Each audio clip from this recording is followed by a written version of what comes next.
lâu bê đồng in sao chuyện mã xe cal ngay na xe lo vin bầu chuyện mã la asom ren se asin aonemi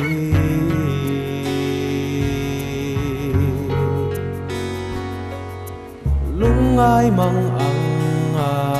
iru chin lai le rin at sak lo vai phat san lai pon angak ren se asin aonem chua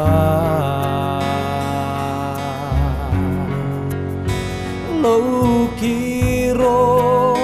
ang chunga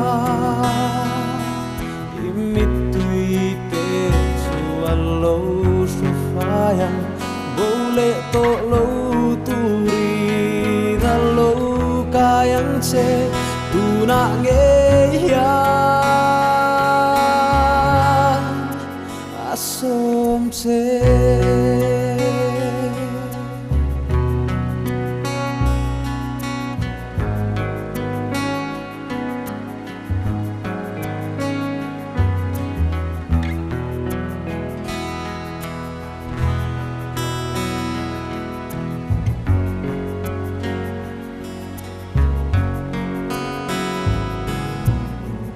to lâu tu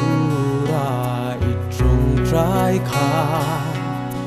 nên ka om reng si nit tui nên in sira thu pa ít trôi lại kha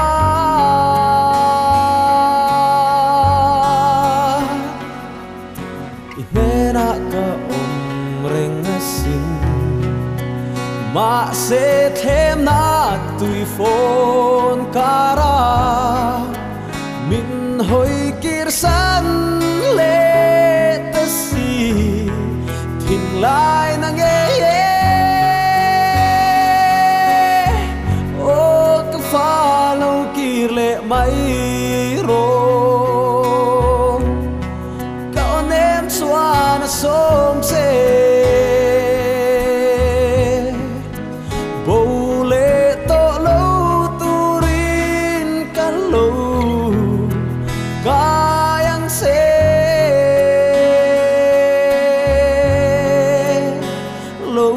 kiro ang sunga imitui te sualo sufayang bole to lo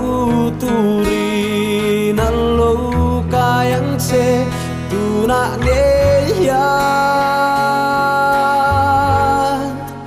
asom se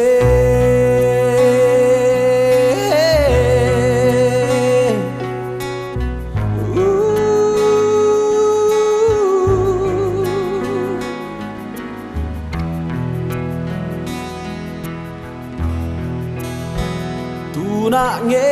ya asom se